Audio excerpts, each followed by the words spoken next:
So for chapter 10, muscle tissue, we're going to look at the differences in what makes muscle unique in our body and how it does its function, which is converting ATP into energy to create movement. There are three major types: skeletal, cardiac, and smooth. But for lecture, we're just going to focus on skeletal. And the image you see here is how we're designing the muscle. So I'll start sketching that. We'll see a bone, which is going to have a tendon coming off of it, which is that connective tissue. It's going to tie in with periosteum, the bone. And then the muscle will bulge from there with individual sets of fascicles. And each fascicle will in turn be made up of smaller parts still. So we're going to name those as we go. We're just going to set this up so you can see what's coming. The individual muscle cell is called a fiber. And unlike the cells we've seen so far, which we generally draw as a little circle with a nucleus in the middle, these are very, very long. And they're still microscopic in width or cross-section, but they can be as long as 30 centimeters. And they are made up primarily of two proteins, which we named earlier, called actin, which is a thin protein, and myosin, which is a thick. When we see these striped bands or striations, that is telling us that we're seeing the overlap of the thick and thin, and where we don't see the striations is only one of them.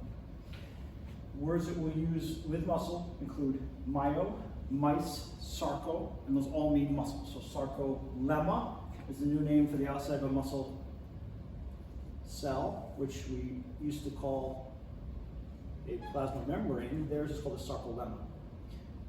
The other neat thing about muscles is they're going to have multiple nuclei, which are pushed to the outside. We'll also see something called sarcoplasm instead of cytoplasm, which is the liquid inside. Here's our alternating light and dark bands. And then there's a structure through here in contrast to the endoplasmic reticulum that we call the sarcoplasmic reticulum. So all these sarco words have to do with the muscle. So not only are they long and thin and primarily filled with the protein filaments, but they are multinucleate and they have the capability of intense mitochondrial activity because they are our fuel source of moving our body. That's the main thing we do with them. They also help our posture. They hold us upright. We have muscles in an area that we need to protect and support our internal organs. We have sphincter muscles. The external sphincters are skeletal, but the internal ones in the bladder and the bowel are smooth muscle. But either way, they're used to make sure that things can enter or leave a tube as needed. And they, by their very action, give us heat. So they produce heat and maintain our body temperature. These little words here are telling us specific things that muscles have that other tissues do not. Well, some do. For example, excitability and conductivity also fit into the neuron, but these 5 qualities are special for muscles. So a muscle is excitable, meaning that if we hit it with an electrical impulse from a neuron, it will change its membrane potential, and then it will conduct it and send that change down the length of the membrane. So this is very important for how it needs to work. There are also contractility versus extensibility as two other terms. So when this individual muscle cell contracts, it will move toward itself and shrink this way. And if it extends, it'll move back out.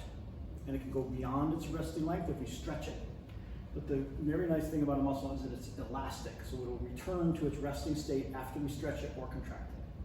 So elasticity allows it to go back to its original shape, which is rather important to holding our body in the shape that we want it in. The 3 layers of connective tissue that we see here, the entire muscle is surrounded by an epimysium. I'm doing it in to out there, and I'm going to do it out to in here. Epimysium is the outside, and that's continuous with our tendon and our periosteum are here.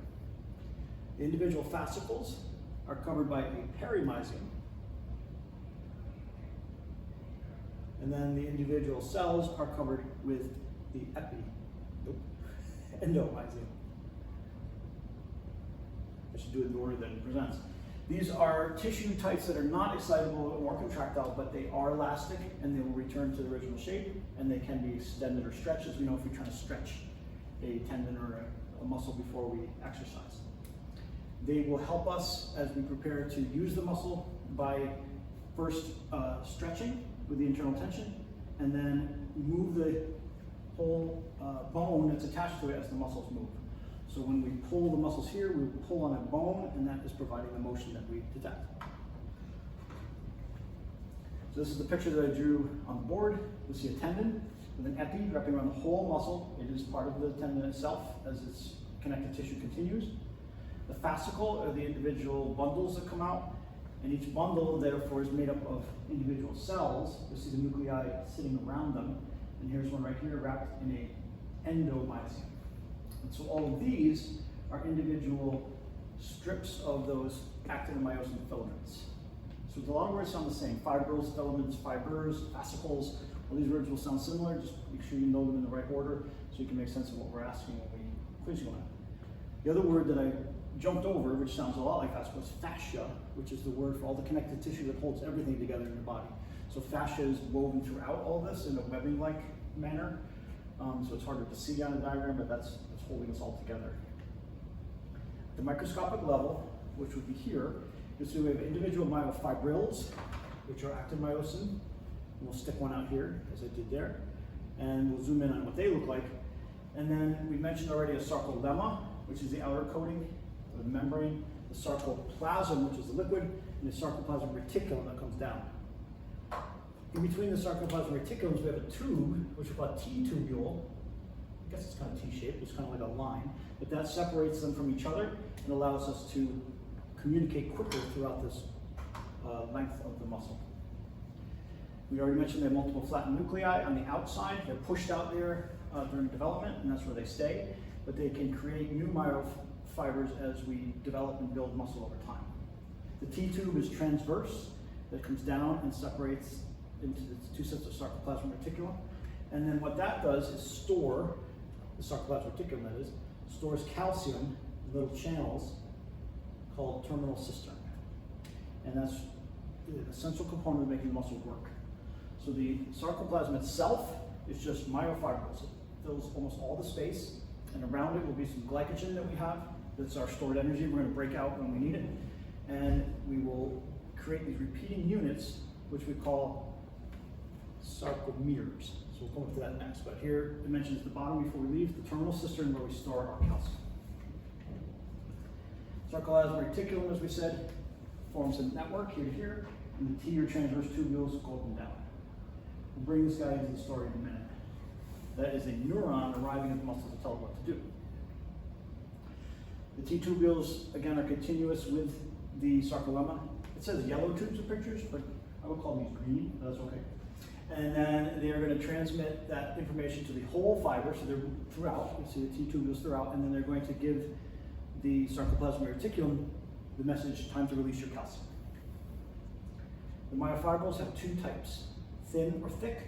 Thin is actin, myosin is thick. So tin goes with thin, thick goes with myosin. And myosin we'll name first. He looks like a long, kind of like a golf club, and they're centered around themselves. They come out with the heads of the clubs on either end. And then they're going to be a big bundle. I'll just do a couple here, sticking out on either end. And they're set up like that. These clubs, heads, are the active site, which is going to actually cause the motion of the muscle in time.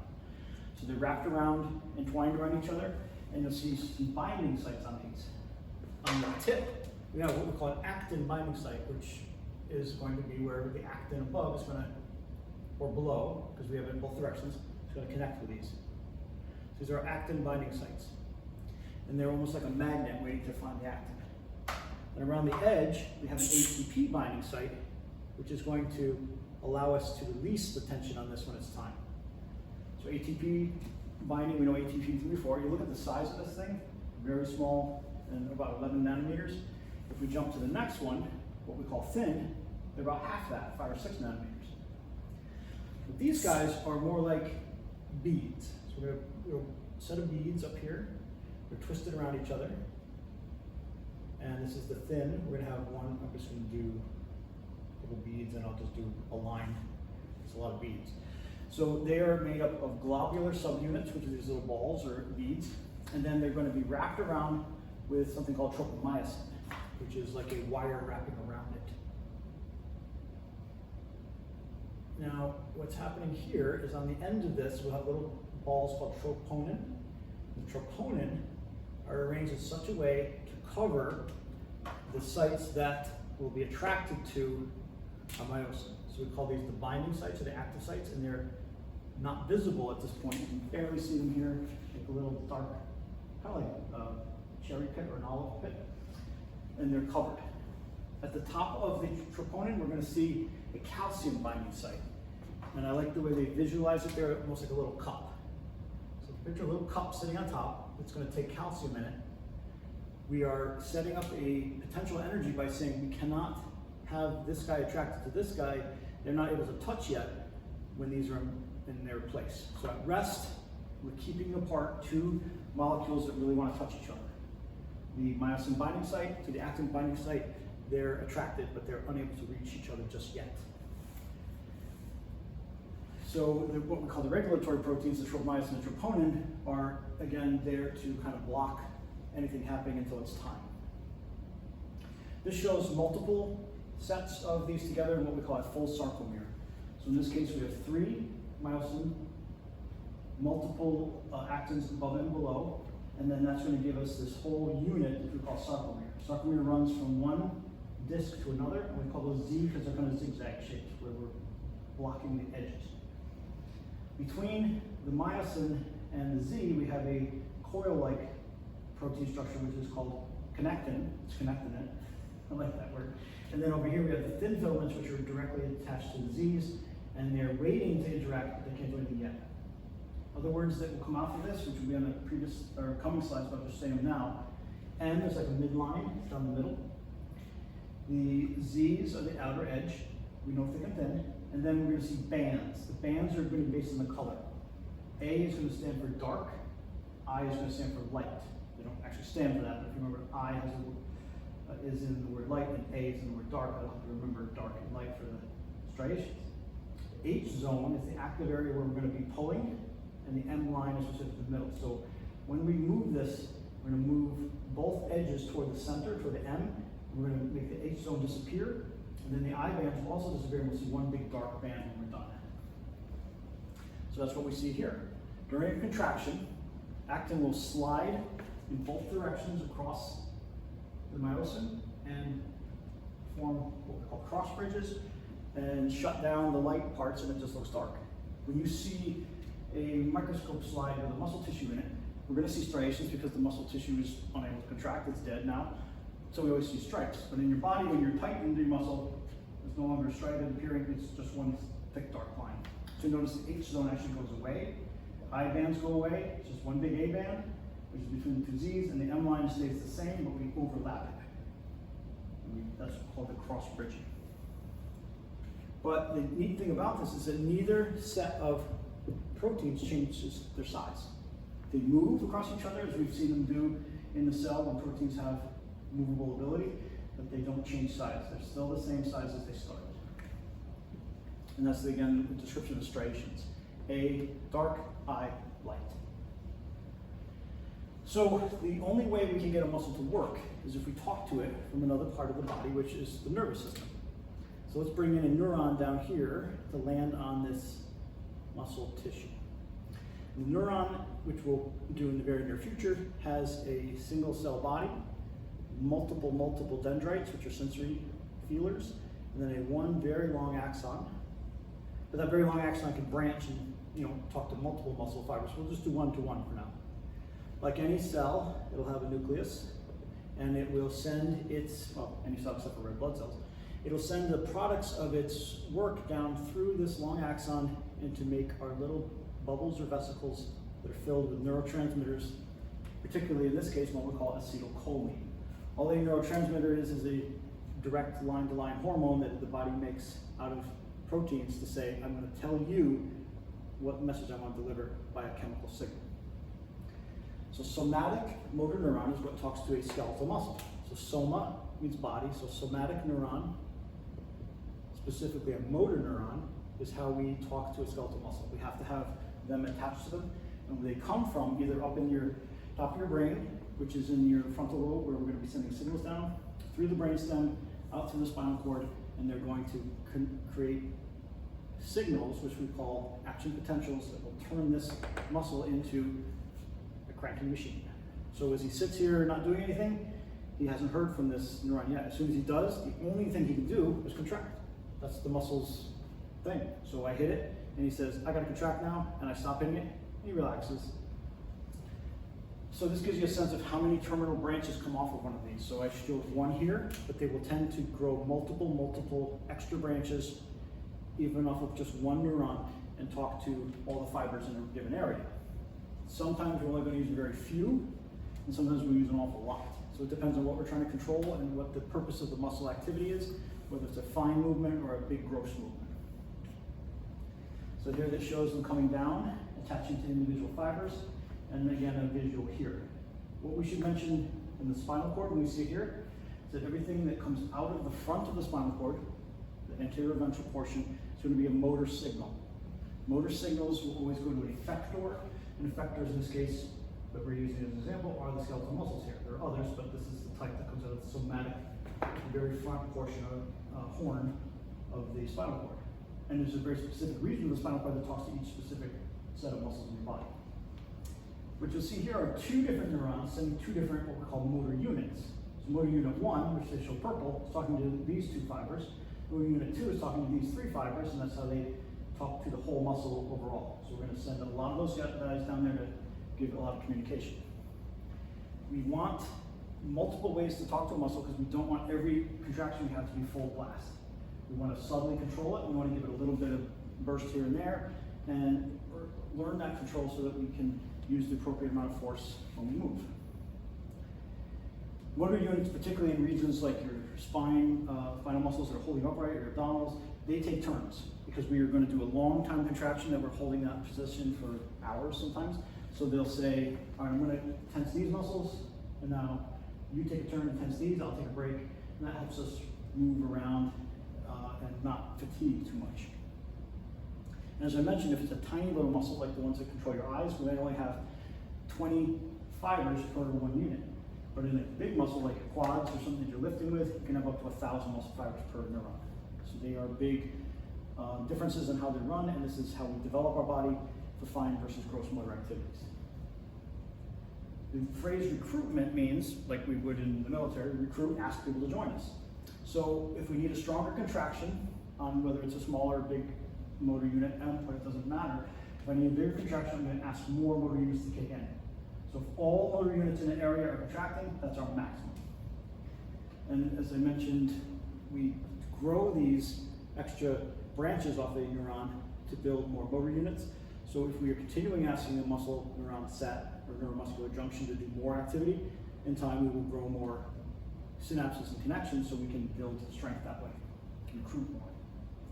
So I use the word synapse. What we mean by that is a gap that happens between the business end of the axon, where here's our vesicles waiting, and the muscle itself.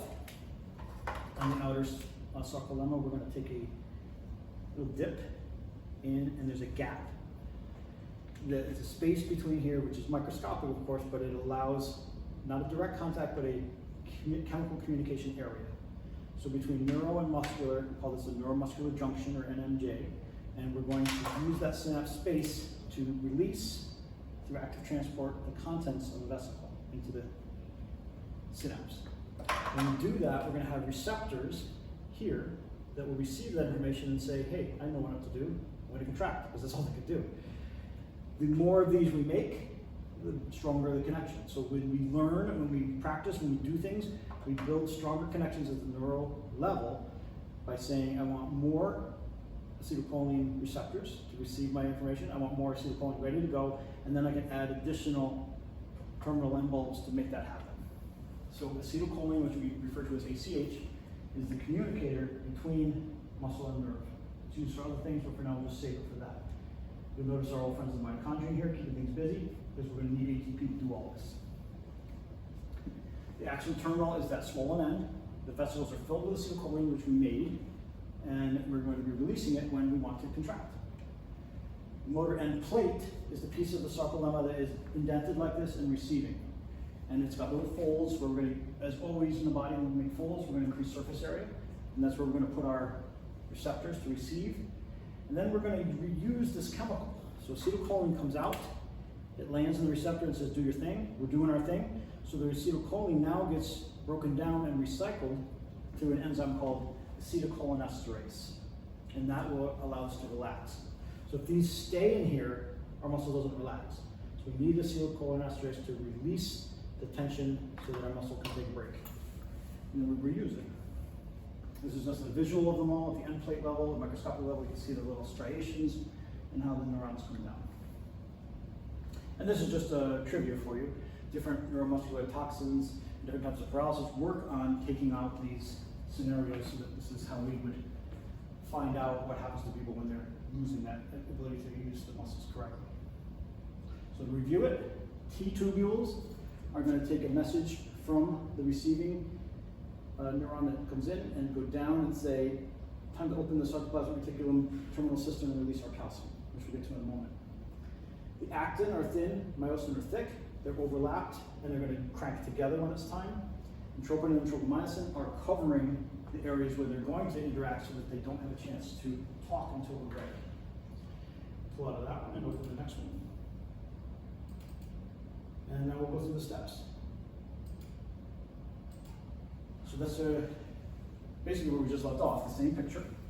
And you'll see zoomed in was that picture from earlier, where everybody's ready to go. We'll see our calcium hiding in the system, ready to be released when it's needed. And the triggering action for this whole thing, in order, 1, 2, 3, 4, is that we're going to send out the neuromuscular junctions acetylcholine to tell it, let's go. So how do we do this at the membrane level of the cell? So something that we should remember from the past, but we'll put it out there for us again, is that intracellular, inside a cell, versus extracellular, outside, are going to have different ion concentrations. The main extracellular cation is sodium, and the main intracellular cation is potassium. And this applies to all cells because our body fluids, which we also call interstitial fluid, or IF, is sodium based. And all of our body fluids are of salty quality. Intracellular potassium is the main player. So we mentioned this early on about a sodium potassium pump or active transport to say how do we maintain these concentration gradients when concentration gradient says I want to go from high to low. So the sodium is going to try to leak in and the potassium is going to try to leak out because that's the nature of diffusion. If it's a cell that we're trying to create a signal, so neurons and muscles, all cells have this ability to pump, but the ones that are really using it on a regular basis and using an awful lot of energy to do so are creating a pump system that says every time sodium leaks in, I'm going to push it out, and every time potassium creeps out, I'm going to pull it back in again. And the way they do that is through ATP and little special channels that pull them in and out, but the end result is that we'll have a positive net charge on the outside of the cell and a negative net charge on the inside when we're at rest.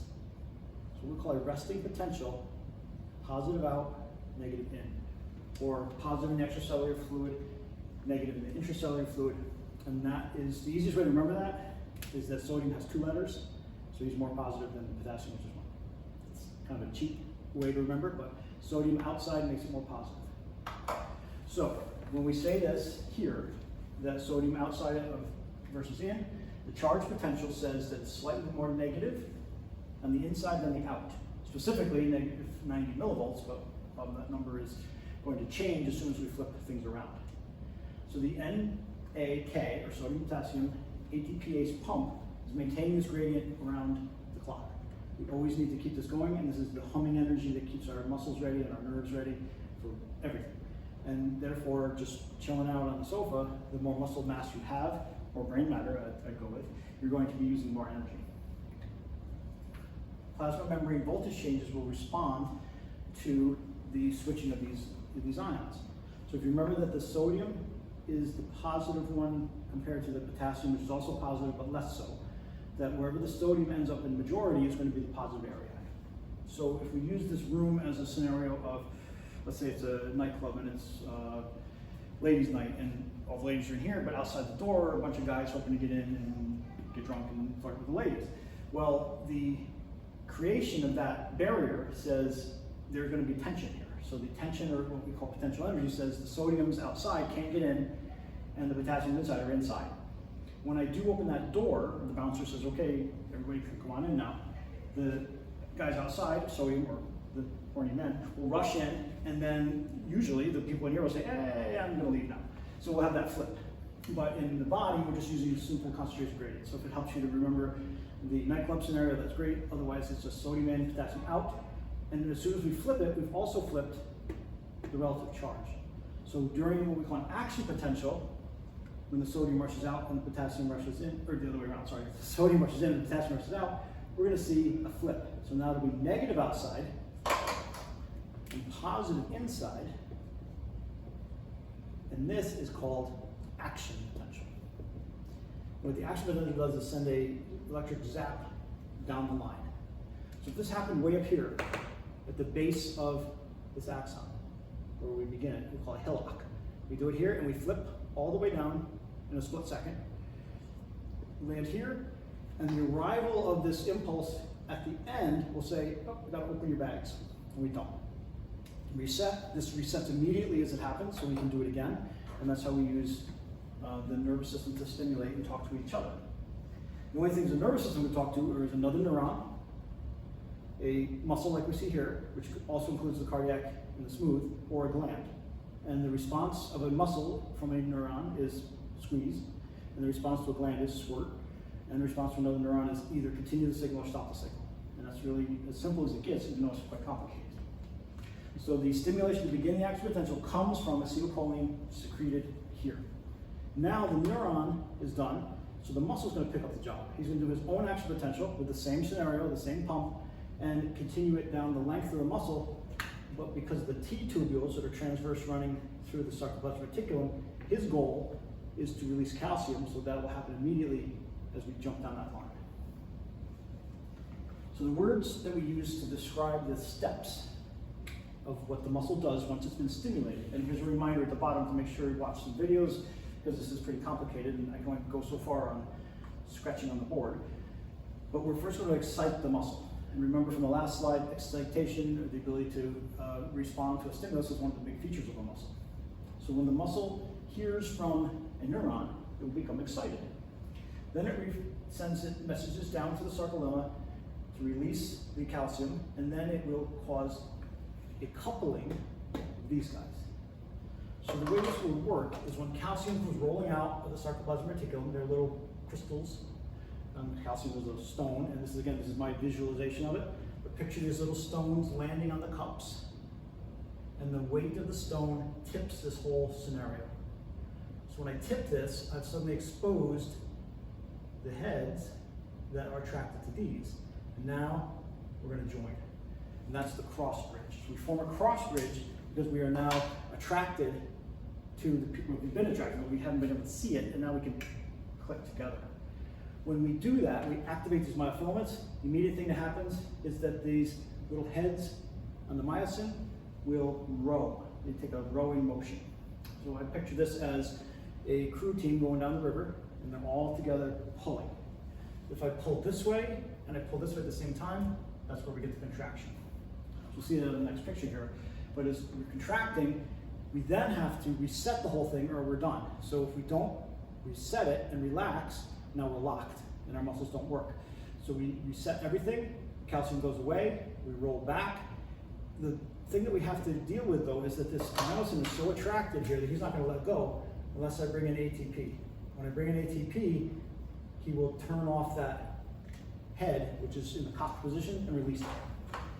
So the interesting thing about muscle activities, you actually need the ATP, the energy molecule, to relax the muscle, not contract it.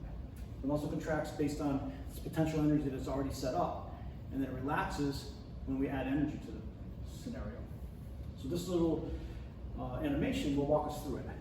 So here is our nerve impulse action potential arriving. This input here is the neuromuscular junction where we're going to land, and over here is some terminal cistern, and this would be a T tubule.